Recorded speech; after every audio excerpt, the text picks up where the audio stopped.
So, namaste to our eminent, gorgeous speaker for the day, Dr. Pramila Kudva, and to all the wonderful audience who have been with us right from the very first day the Aadharshila talk started last year on 22nd of April. Meeting you for the 68th week today for the 68th Aadharshila talks at RRIS. It is sheer pleasure to be connected and associated with such Aadharshilas who believe in the motto of Ramratna International School of sharing the knowledge, making educators fraternity a vibrant community who believes in sharing, collaborating, and growing together. The one in the series now that we have is Dr. Pramila Kudva. Friends, let me first introduce our speaker for the day. Dr. Pramila is an author, academician, and an educator. With a PhD in education, Dr. Pramila has served diverse industries, leading educational initiatives in her role for corporates as well as educational institutions. She is the author of the book From Chalk to Talk. Make a note, you all have to read it, and you would truly not regret. She is the author of the book From Chalk to Talk and writes regularly for several journals and publications, though it's not mentioned here, but I would like to tell you her podcasts are worth listening to. Please make a note of that as well. She has presented research papers on academic areas of interest at national and international conferences.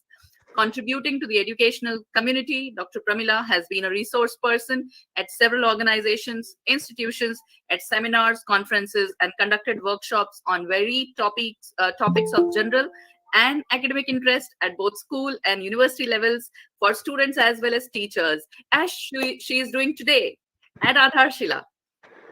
Rated the top 100 mentors in the country by AIM Awards 2016. Dr. Pramila is also the recipient of the Best Educationist Award 2017, National Responsible Educator, Caring Principal Award, and many, many more.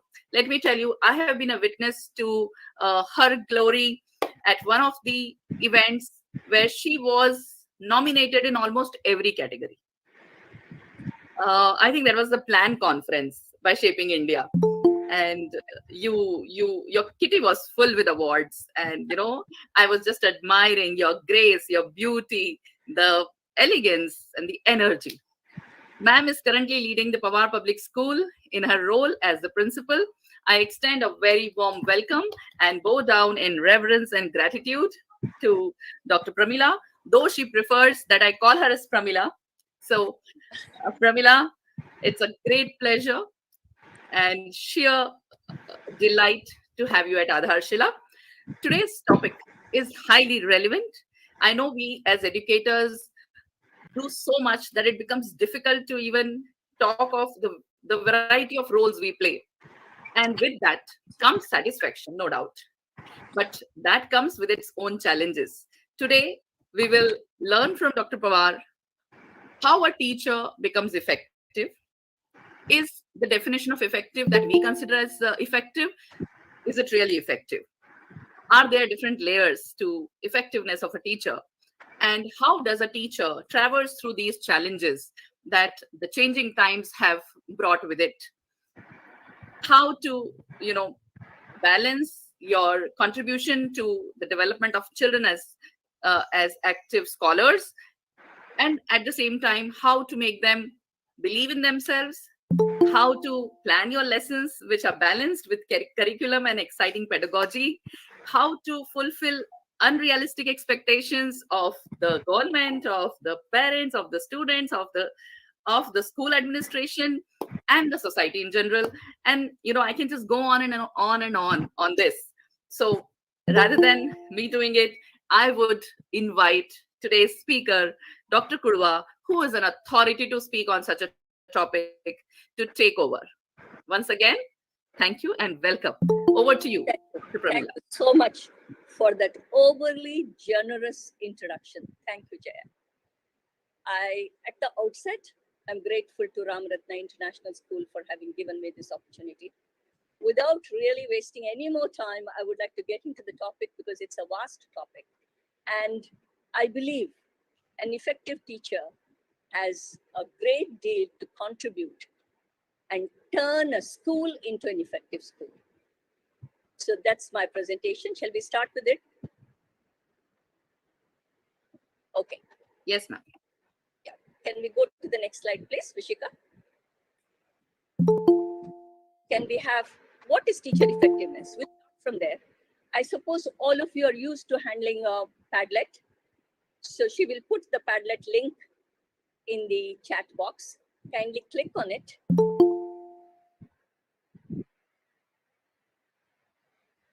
Are you done?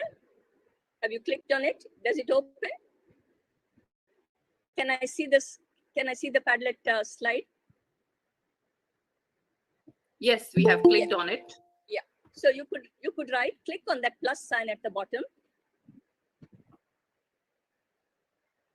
Yes, now you can type in whatever you feel is teacher effectiveness.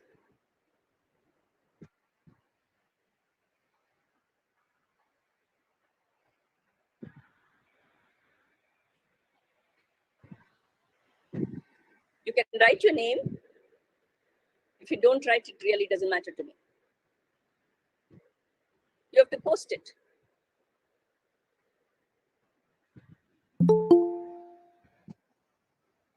You type in what is teacher effectiveness according to you. What you think is teacher effectiveness. Coming on time to school, if you think that is teacher effectiveness, write that.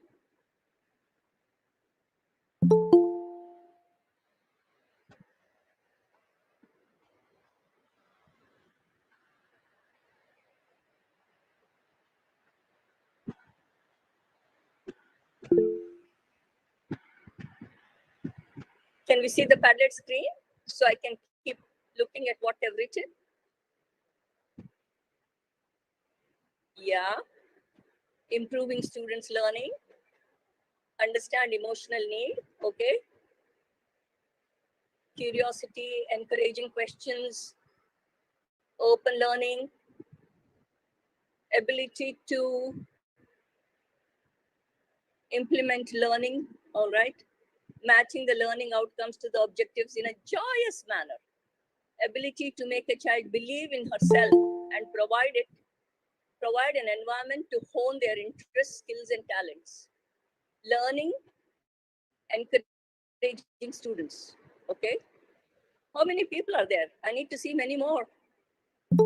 Being able to help children to learn how to gather and process knowledge and helping the well-rounded growth of children.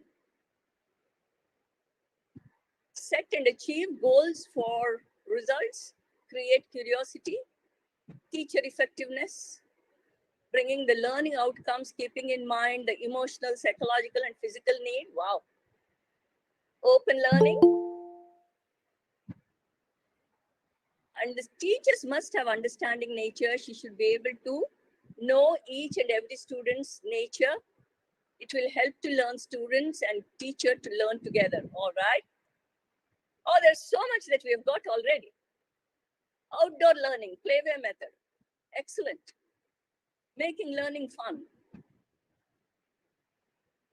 Anybody who is left now yet to write in the...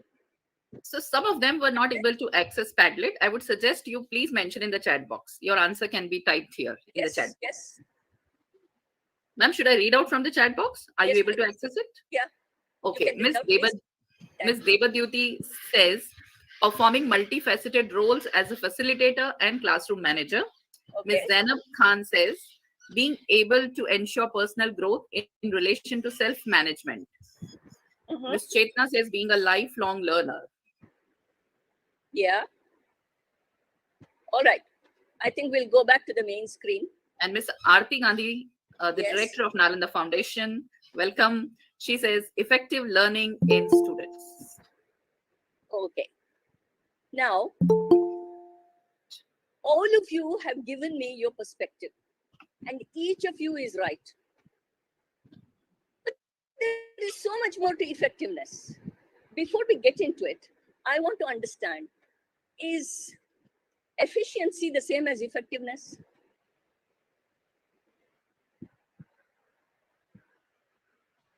Or is it different? You want to type in? We No, are they're receiving different. the answers no. Yeah. All right. You're right. Efficiency is not necessarily effectiveness. But can an effective teacher be efficient? Yes, I believe. Yes. Yes. Yes and no. Yes and no. An effective teacher need not be efficient. She may not be able to meet the timelines because she's involved in being so effective that she's not able to meet the timelines. Very valid point, ma'am. Yeah. So, to my mind, in addition to all that you have written, there are 4 C's that are important to make an effective teacher. They are connect, care, compassion, and collaboration. Connect, care, compassion, and collaboration. These 4 things, when added to all that you have said so far, makes an effective teacher. Is it easy? Can we go to the next slide, please, Nishita? Yeah. Let's look at some of the challenges that we face. First challenge is curriculum. Is there anybody here who has not borrowed periods from the colleagues just before the examination starts? I did it. I have so much to finish. Syllabus completion is a big problem, particularly if there are A, B, C, D divisions. ABC has finished. I'm lagging behind. Good heavens, the parents are going to give me a hard time. Please give me 2 periods. Then what happens? Those 2 periods are taken. 4 periods of matter will probably have to be finished in 2 periods. So the teacher has to race. So the whole activity of teaching becomes teacher directed and children lose interest in what they need to do. So is there a solution? We'll come to that. Slowly we will look into it. Now, in addition to that, the curriculum transaction in an offline mode is going to be definitely different from that of an online mode. So what is workable in an offline mode need not be workable on an online mode.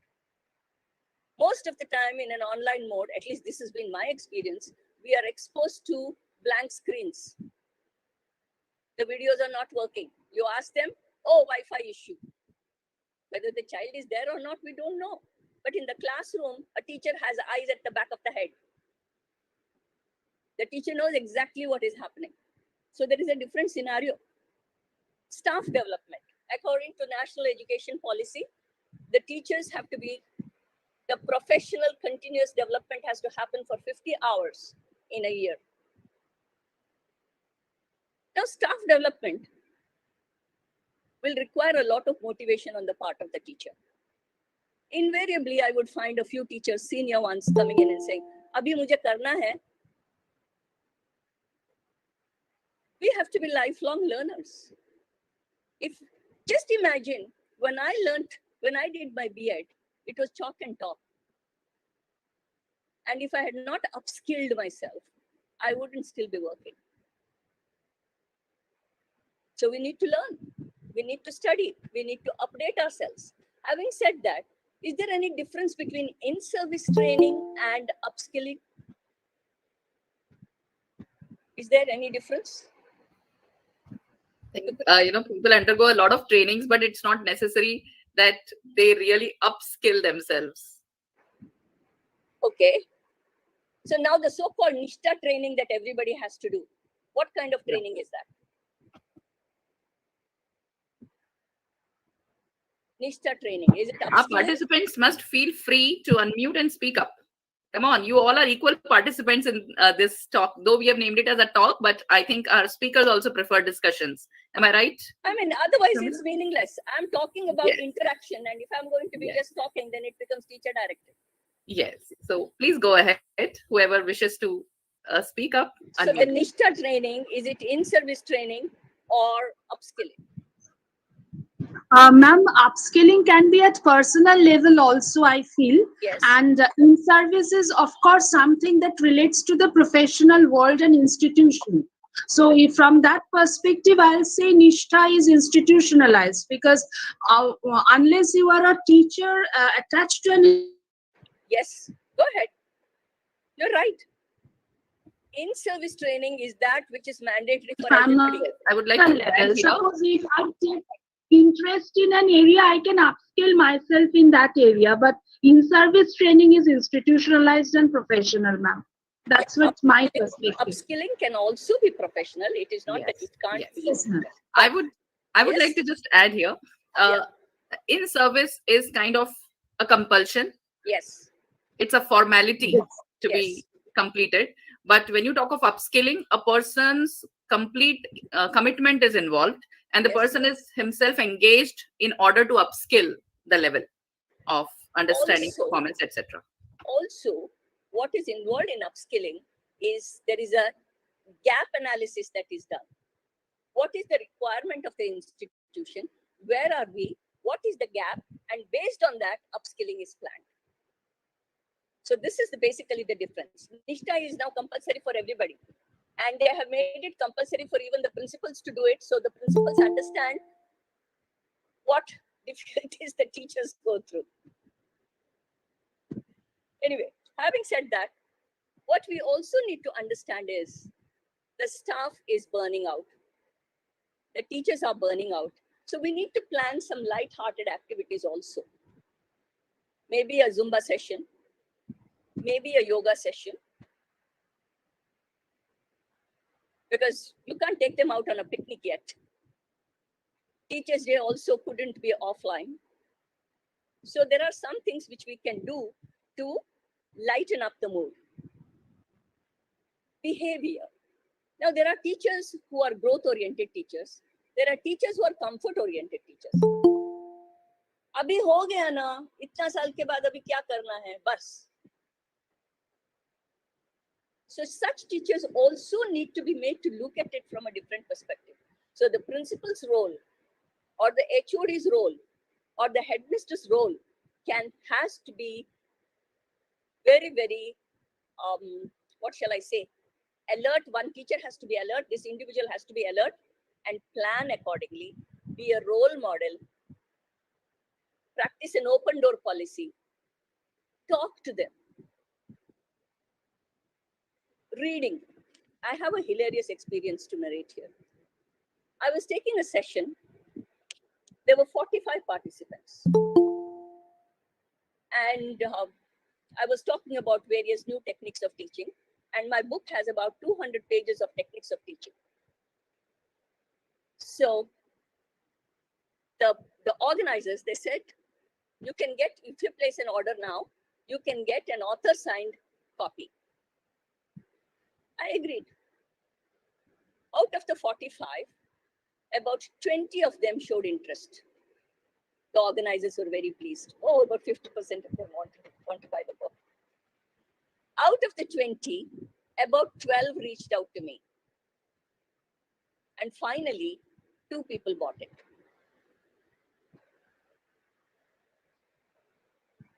Is it that the teachers don't want to read? Or is it just that the teachers don't have the time to read? I have no answer for that.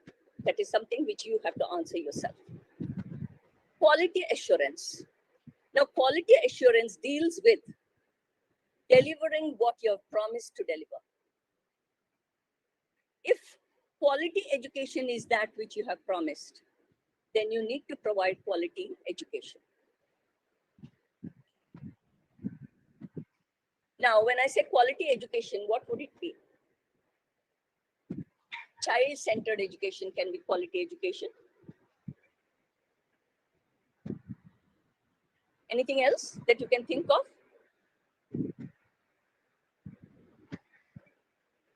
Independent learners, developing independent learners, having continuous professional development. These are all things which go to provide quality assurance to the stakeholders. So let's now go into Being relevant. I think a teacher who's relevant, yes, who knows the application of what is being taught to the current world and what's happening around a child. correct. So let's go to what is relevant now. Can I go to the next slide, please? Next slide. Next slide, Vishika. Yeah. I've written a few things here. I like the way it was flowing. but I don't know if you really understand it. Let me just read through it. The brain has a tendency to be lazy. So when that happens, it tends to be irrational.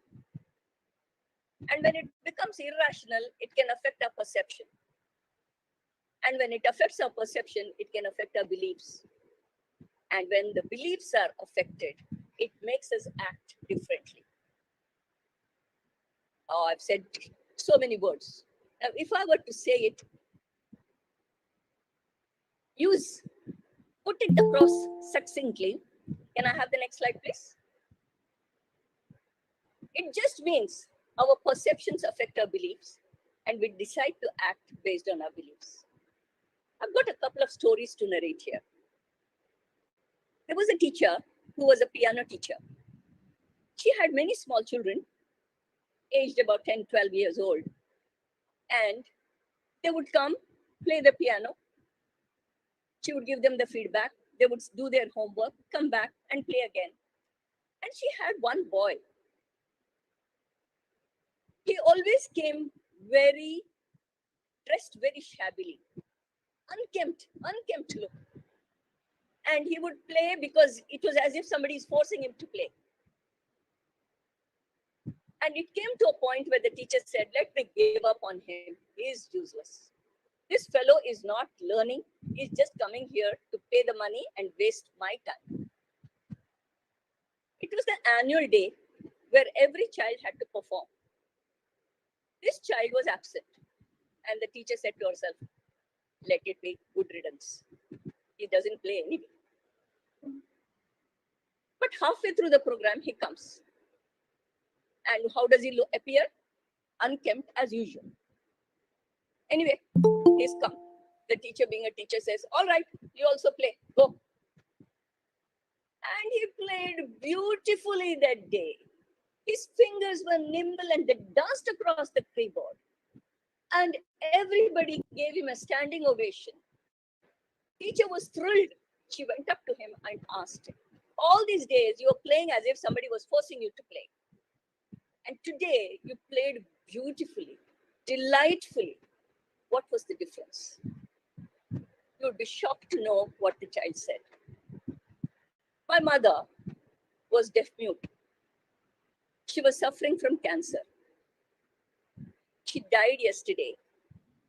Today she is in heaven and she can hear me. So I played for her. Such a touching moment, isn't it? A beautiful, touching moment. So you never know why the child is behaving the way he is or she is. I have another example, which is closer to home. Real life incident built on COVID times. Teachers normally take the online lessons either from home or from school. This particular teacher started teaching from a garden. 1 day, 2 days. The third day, the mother of a child wrote a stinker of a mail to the principal. A kilometer-long mail. Why it has to be taught in a room which is less noisy. It should be done from home or from school.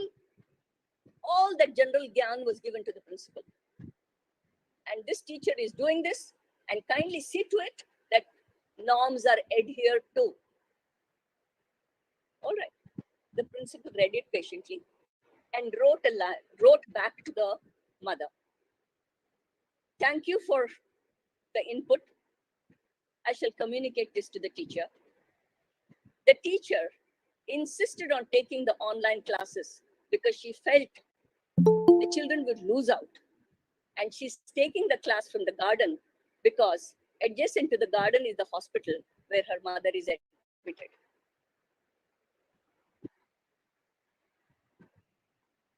So what does it tell you?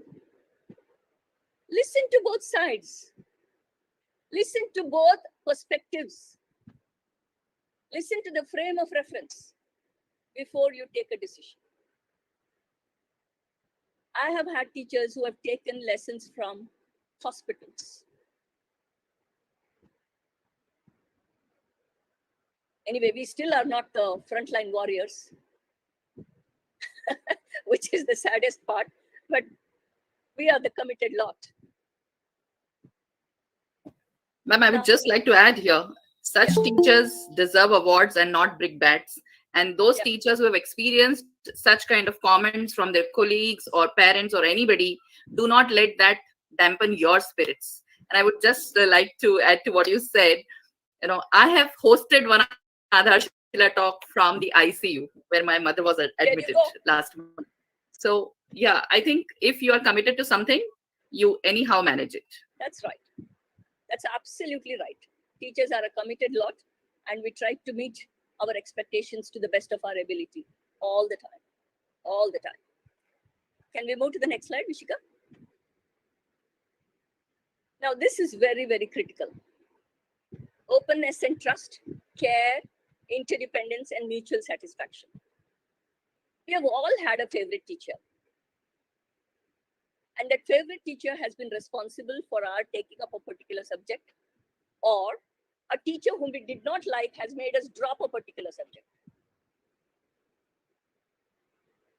My office at school is located next to the infirmary. Now, there are some days, I'm talking about the pre-COVID days, of course. There are some days where at a particular time, there are a whole lot of children in the infirmary with stomach aches. And during the annual day practice, there are no children in the infirmary.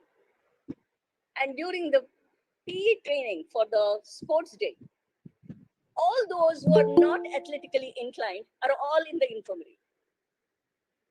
So we did some research and we found out that who are the teachers in whose period the children get driven to the infirmary. And then we decided to have more upskilling sessions. Now, having said that, there is also something that I would like to share, a couple of incidents. There was this teacher, she was the class teacher of Standard 5. And these children were to go out of Bombay for 3 days and 2 nights. One of the students was a Sardar. So they have to tie their hair in a particular way. The teacher, I believe, went to the house of the Sardar to learn from the mother how to tie the hair. Now, the teacher had forgotten all about this. A few years later, that boy tracked her down, came to her house with a bouquet of flowers, a box of chocolates, and a wedding card. Not just that, he invited the whole batch to the wedding.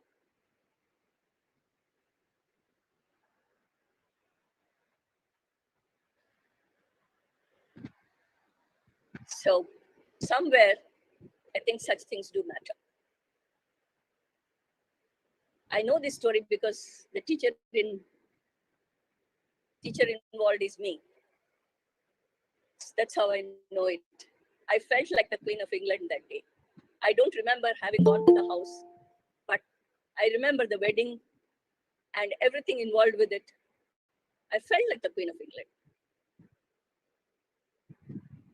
There is another incident which I want to share with you. When a negative feedback comes your way, how do you deal with it? There was this teacher who has excellent PPTs, but the interaction was missing. So one smarty pants, who is a little arrogant, stood up and said, "Your lessons are not interesting. We have to teach the children how to say things in a non-violent manner." But anyway, this happened. The teacher was in tears because it was said in front of the whole class. So the teacher brought him down. I listened to both sides and I said, okay, I will come to class and I'll teach the same lesson. I made the teacher sit in my class. To learn from peer learning is something which is very important here. I made her sit in my class and I introduced a new technique It was easy because I had just written a book and I knew those techniques. So I introduced a technique called from the problem tree to a solution tree. And the lesson was full of interaction. Everybody enjoyed it. And the boy in turn said, Miss, can you use this technique to teach? The matter was solved. So the teacher realized what they want, and the boys also realized that they could have been a little more polite. So there has to be mutual satisfaction, interdependence. I think I've given you enough stories. Maybe I could just go on now. Shall we go to the next slide? So far, everything good? Any questions? We can Fantastic. take a break. Fantastic. Thank you. Now, for child-centric education, what do we need? We need to empower the teachers. What is empowerment? Teacher, you are empowered doesn't make it empowerment. What is empowerment?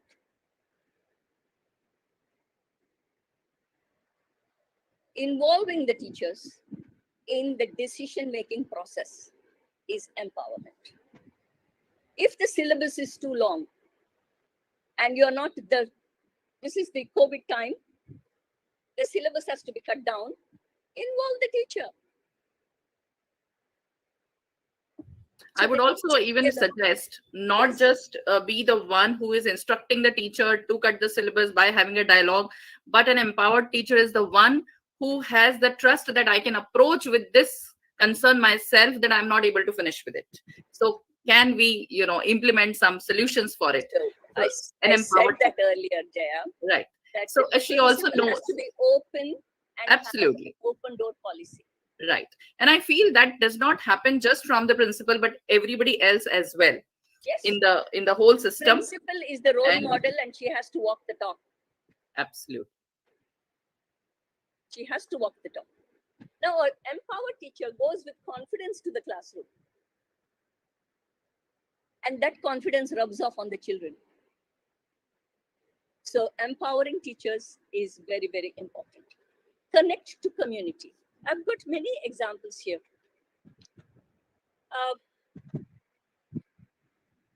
My school is in Kandivali, and there is a police station there on the highway. Next to the police station used to be a dumping ground. A few senior citizens got together and converted the dumping ground into a garden. And they did something more than a garden. They created a miniature tropical forest in that area. The minute you enter there, the microclimate drops down by about 3 to 4 degrees. We went there, we had a look. Beautifully made. Very nice. But nobody knows which plant is what. So my botany teacher and the students, we made labels for those plants. We wrote the botanical name and also the generic name and handed it over to them. And also we had to show them which one goes where. It should not be that the rubber plant should be planted as the banana tree. So we had to tell them which should go where. And this was one of the things that we did. And all the children, generally, the student council manages the traffic in the morning outside the school. And they keep saying that don't sound horns, but that goes on deaf ears. Everybody goes on. That's a different thing. And a couple of years ago, we had painted the Kandivali railway station. The beautification, we had painted yoga postures. And we've also done street plays on Save the Water. When we had the drought, almost. About how many years ago was that? 4 years ago? Or 3 years ago? 3 years ago, I think. So we did that. So we have been doing this kind of a community programs and reaching out to the community. Can you click on that next one, experiential learning? Ma'am, I would just like to share something I read today in the newspaper. I'm currently at Ujjain, a place in MP, and the university students have decided they have also grown a similar garden, and instead of putting labels there, they have put QR codes. People who walk there, it's an open area. It's called Oxygen Park, something like that. There is an oxygen tax also now in the university area for those who go daily for a walk there. So you can scan the QR code, and on your screen you can get all the details. It's like that tree speaking to you, telling its medicinal properties, its biological name, etc. High tech, yes. So that's a fantastic thing to do as well. Yeah, that could be the next thing to do. Yes. That could be the next thing. Thank you. Thank you so much. It makes so much of sense. Yes, I was thinking how we can do it, from the school, something of similar sort. Certainly. This would be the next thing. Thank you. Yeah. Experiential learning. Can we click on that hyperlink? Is she there? Did she hear me? Can we have the next slide, please? Yes, ma'am, I'm there. 1 second. Yeah.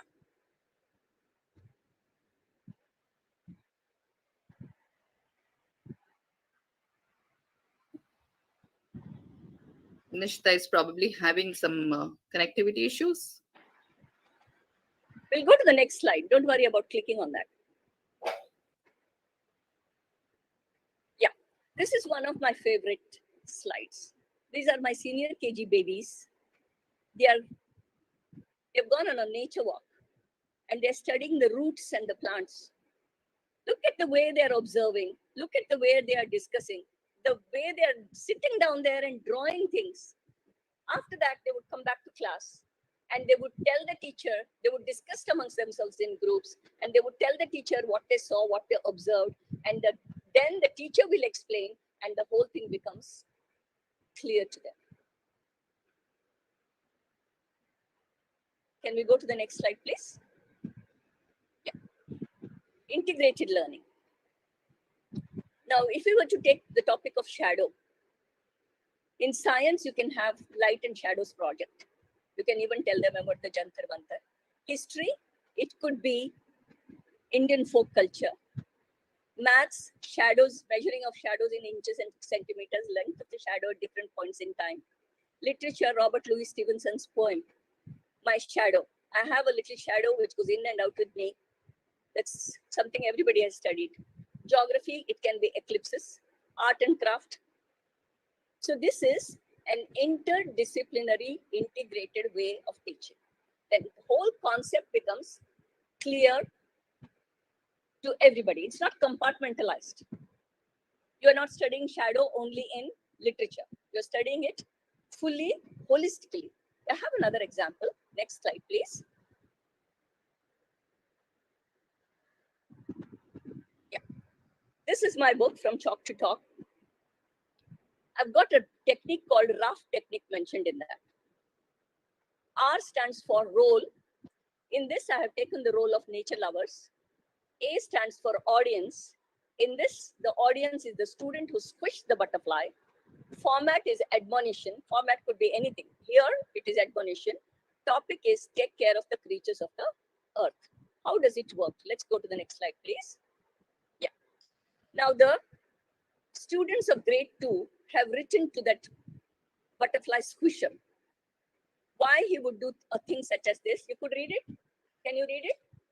Yeah. Why you would do a thing such as this. Butterfly is such a beautiful creature and she wouldn't hurt you. On the contrary, she would help you to pollinate, cross-pollination. And you shouldn't have done that. We are writing this with the permission of the teacher. This could be an essay. Now, what are the other things that you could have here? A dialogue between a moth and a butterfly as to who is the better one. Life cycle through science. Writing poems can be Hindi, Marathi, or even English. Symmetry in mathematics and art and craft on how to make the butterfly and the moth.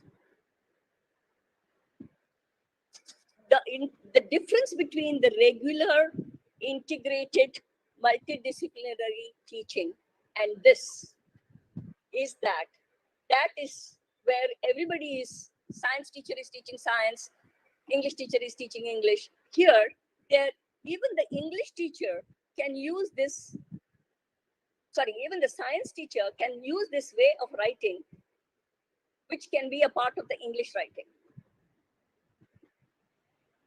Ma'am, I'm just thinking, we can also use this as a values and a life skill lesson when we Absolutely. talk of metamorphosis, how this beautiful butterfly came into being, going through that painful process. I would have it as a dialogue Right.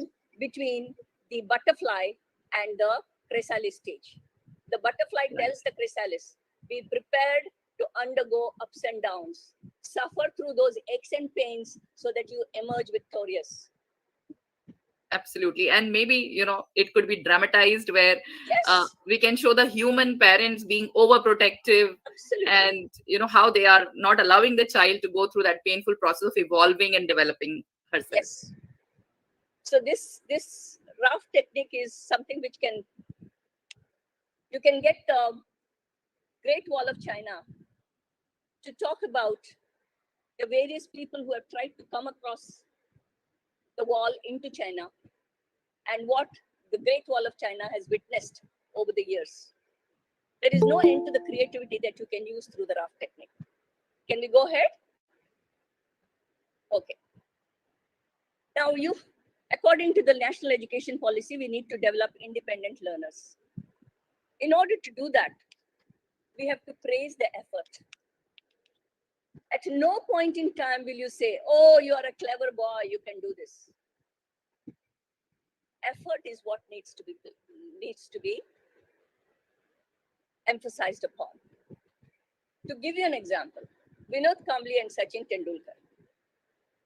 It's believed that Vinod Kambli was a tad better than Sachin Tendulkar as far as cricket technique is concerned.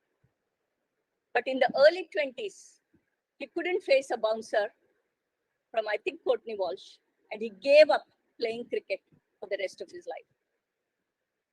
Sachin Tendulkar continued to play. He had the grit, the determination, the perseverance to continue. So you cannot just depend on effort to be successful. So don't praise the effort, but don't praise the talent, but praise the effort that the child has put in. So provide more opportunities. Move from the familiar to unfamiliar, from the known to the unknown. Teach the concept and get the children to apply it to the day-to-day experiences. That is when they will understand the concept better. There is a self-study technique, SQ4R. I don't know if everybody knows it. Can we go to the next slide, please? SQ4R deals with, questioning, forming questions, framing questions is one of the most difficult thing to do. It's not easy at all. It's not easy for the teachers, and it's even more difficult for the children to frame questions. To be an independent learner, you need to know how to frame the questions and learn the answers for it. So you need to go through this survey. Q stands for questions. 4R's stand for read, recall, review, and record. It could be, I think it's given here, relate. It could be record also. So this is how you will learn. If I were to go more into the details, I will need another hour, so I'll skip that. Now, think, pair, and share. That is another technique, which is a collaborative technique. Yeah, which is a collaborative technique. And in this technique, the children think after the teacher has given some explanation, and they discuss it with their partner. There are two every time there is a pair. They discuss it with the partner and then share it. Now, when they share it, in the lower classes, it's easier for them to share. In the older classes, it's difficult for you to get them to share. Then what do? I have a very simple solution for that. You get them to pair, think, pair, and tell them when they share it, they're going to make an Instagram post, or they're going to write a tweet, and then see the responses. It will work beautifully. If you just tell them to share, it won't work. A tweet Instagram post. They will ask you, can we make a reel? Oh yeah, there you can. Can we go to the next slide, please? Varied techniques. No one size fits everyone. We all know that. So different techniques, I don't want to spend any more time on that. We have discussed it enough. Supportive learning environment. I have some stories here for you. We had a child who had muscular dystrophy.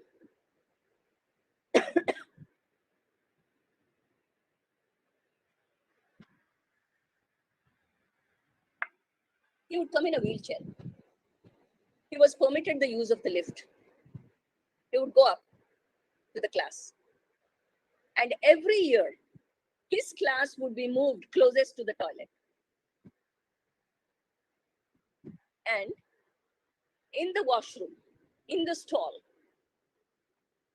there would be a rod which would be fixed. These are all small things that go to the supporting learning environment. There was another girl. I'm talking about 1986. In my school, there was a girl, bright spark. I was teaching science, and every time her hand would go up and she would answer. But when it came to writing, what she wrote was Greek and Latin. Nobody could read it. And we all wanted to help the child. Those days, the B.Ed curriculum did not have a single chapter on learning disability. So we didn't know the child had learning disability. But what we had was the right heart in the right place. So all of us teachers together, we decided, after she writes the test, we would call her, we would take her oral assessment and evaluate her on that. And that's what we did. But today we know what we did unknowingly is the right thing that should have been done. Teamwork. I'll just take you through the steps. Can you click on the teamwork? Yes. Now, if I were to put you in a breakout room, when you go into the breakout room, first thing what you would do is you would introduce yourself to one another. That's the forming stage. And then is the storming stage. Then it could be like, "Arre, bahut bol rahe hai yaar. हाँ, वो school के 2-3 जन है ना, अभी show off कर रहे हैं, देखो." These are all things which is storming. And then it comes to a time where you realize that you need to work together. You need to deliver. So that's when the supporting hand comes up. And after that, then you perform. And once the assignment is over, then you adjourn. I just thought this would be interesting information to give you. Can we go back? And the way you spoke, you even made it humorous. Oh, thank you. It was a light moment, though there was serious learning going on. Feedback, I have told you how to accept the feedback, not get too worked up. Use of appropriate scaffolding. Children need to be given those crutches. Now, when the COVID struck, my NEP children were left in the lurch. They didn't have smartphones. They couldn't learn. And there was no way we could have supplied smartphones to 200 odd people. So what we did was, we used the regular telephone to call them up, solve their doubts. So we used the telephone. We couldn't let them come to school, but we used the telephone to teach them the assisted learning program. Technical skills. Technical skills, I think we have learned enough in the past 1.5 years. What we would have learned in the 5 years, we have learned it in the past 1.5 years. Could you click on the sense of humor? Okay, now this is something I would like to share with you. Teachers' Day program, my 10th standards helped us to put up. They did a program for the teachers on the Teachers' Day. And this was a little sense of humor that I would like to share with you. Can you play the video, please?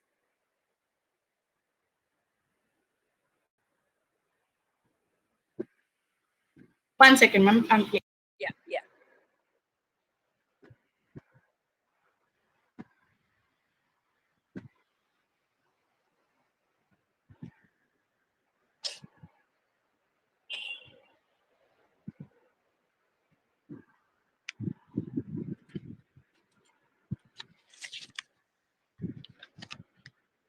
Ma'am, it's not happening.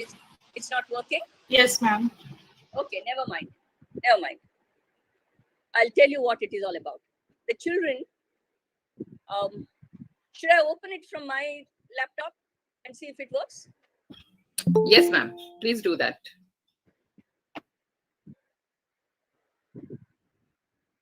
Then you'll have to, I don't know how to share the screen here. Ma'am, on this screen at the bottom, you see 3 dots Okay. towards the right. You click, I think it would give you an option of share screen. Ma'am, after right hand button, there is an upward arrow. Click on that, ma'am. Not the 3 dots. Next to the 3 dots, Hold on. present now. Between the hand and 3 dots. This one? Ma'am, next to the mic is camera, then caption, then raise hand. Yeah. And then present now. Present now. Yeah.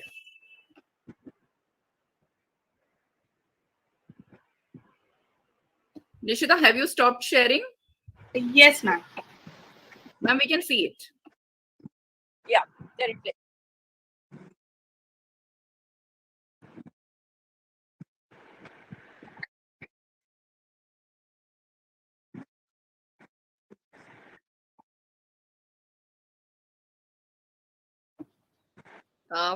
For me, it's There like is a a stuck screen. Sorry? I can't see it moving, ma'am. It's frozen and there is a lag. Now it works. Okay.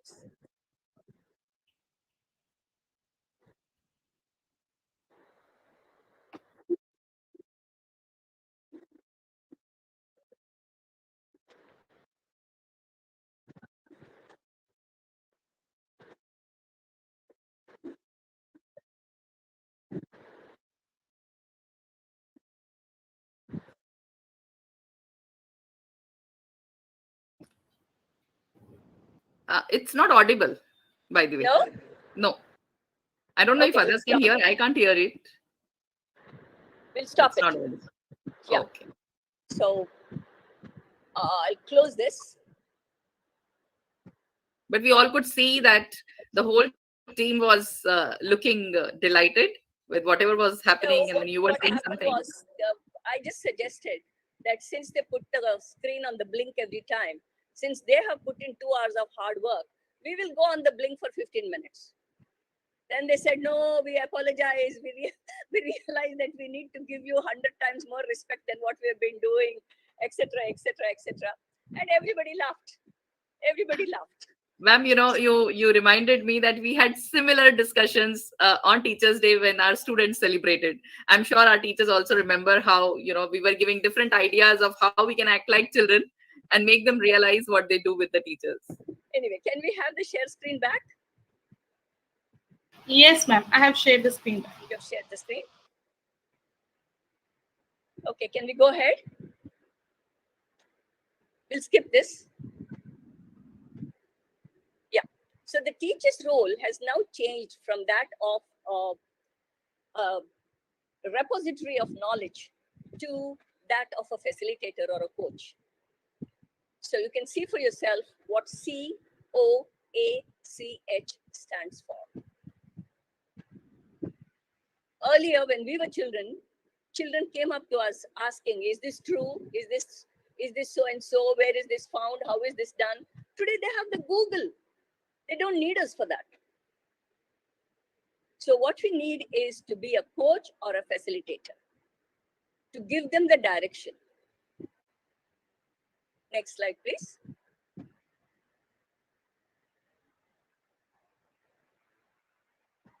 Now the GROW model is what we need to look at, which tells us where we are and where we want to be. We could play that video if it works, I hope.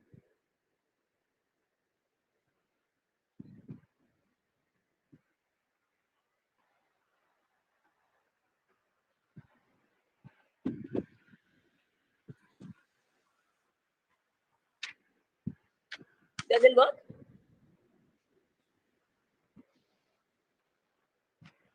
Yes, ma'am. Give me 2 minutes. 1 minute, ma'am. I'm clear.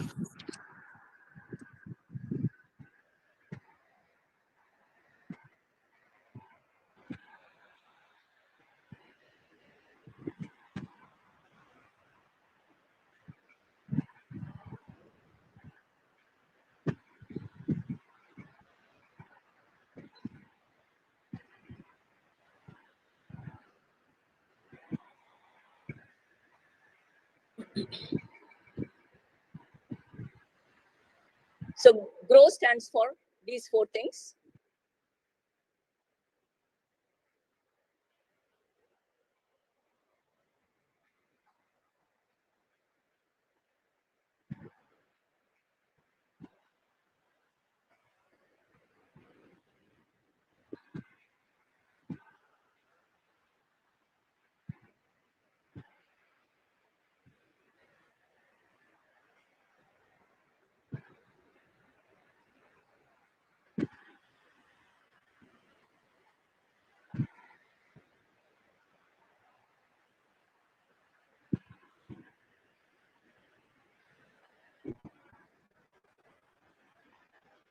So it's clear to you what GROW stands for?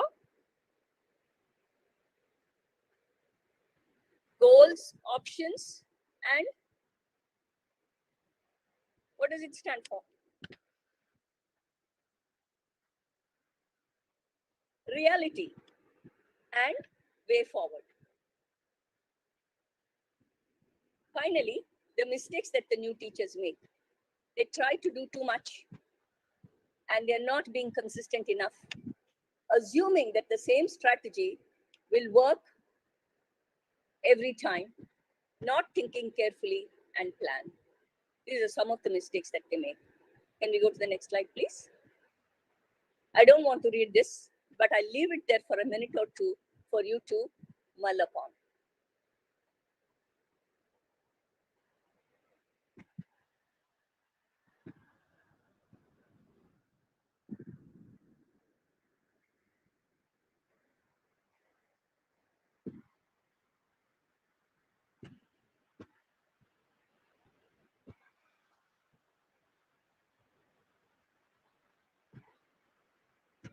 With this, we come to the end of the presentation. Thank you. If you have any questions, I would be ready to take them on the dot. Yes, I was about to remark that. These 2 minutes also are for reflection, to come up with our questions or with thoughts. Please feel free to share. We can take maybe half a minute of quiet time to understand what thoughts arise. And if you would like to present before the speaker. Namaste, ma'am. Can I ask a question? Yes, please. Hi, this is Pushpendra here. Ma'am, I just want to ask you about your own personal teachers and what kind of influences you got from them, like in terms of the quality of life that they had that you liked, or any example that you can share with us. Which teacher influenced you and why? Many teachers have influenced me, particularly from my B.Ed days. One of the teachers who influenced me is not there anymore. She's moved on in life. It's because of her that I did my master's in sociology. What was the reason, ma'am? She was good and she had that heart in the right place. She reached out to me when I was in trouble. I think that qualifies for pretty much everything. Thank you, ma'am.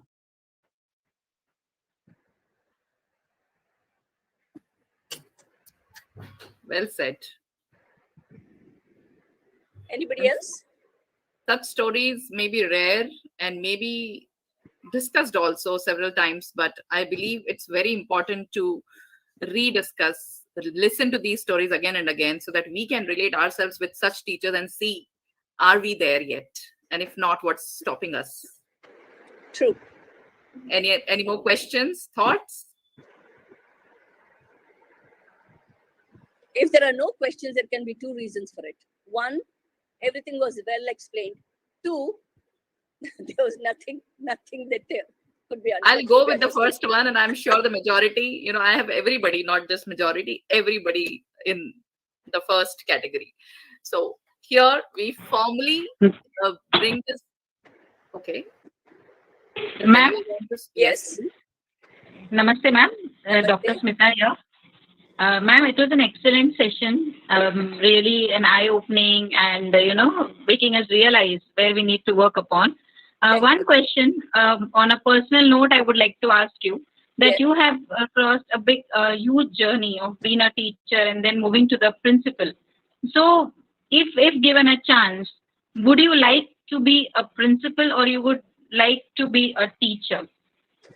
Like, Okay, so let me just go back to something else. I have worked in the corporate also. And from the corporate, I moved down to the school with a downward revision in salary because school is where I wanted to be. I think principals are also teachers. As a principal, I think somewhere I have made a difference, which is also satisfying. I'm not as close to the children as I would have liked to be had I been a teacher. But every time you cannot have what you want. And this is also a good job in the sense that I'm able to make a difference, not only to the children, but also to the teachers, somewhere, I'm sure.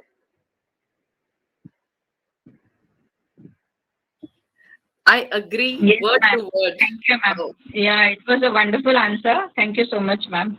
Thank you. I think I would have said the same thing, exactly the same things what you said, ma'am, if this was ever asked to me.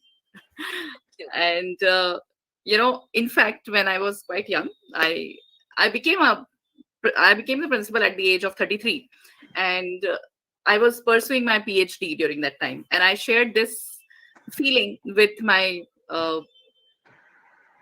director of my program, my PhD program, and I said somewhere, being a principal has brought me away from children. I used to enjoy very good rapport, very good connection with the students since the time I had started teaching. And there I could see that now there is a gap. And I was missing that love connection that I used to feel with children. And the answer that he said that you care for children, and that's what you're missing. But you're forgetting that all the vision that you have for children, how they should be groomed and all, now you can multiply it through so many teachers. Your thoughts, your vision, your strategies, your ideals can be brought down to teachers, and all those so many teachers can make such a huge change. And that was something which has stayed with me. His answer has stayed with me, and I thought this is my way of impacting the lives of children. It need not be a direct face-to-face daily classroom interaction, but they would realize with time that somewhere maybe I have played a role. And even if they don't realize, I would be having this relief in my heart that I was able to make a change. True. Thank you, ma'am. Beautiful questions, Smita ma'am. For those who feel that, as you grow up the ladder in administration, you would no longer be a teacher. And if you're talking about classroom teaching, the doors are always open. Pick up whatever classes you like, So feel free to do that. Any more questions? Ma'am, I can see that people are full of gratitude for all the pearls of wisdom that you have shared with us today. And with your permission, we would like to bring this session to a close. We would like to also play this little gratitude video. I hope teachers have a better definition of effectiveness today with them, and also how they can cope up with the challenges and bring out their best for children. Let's watch this little video, ma'am, that your honor.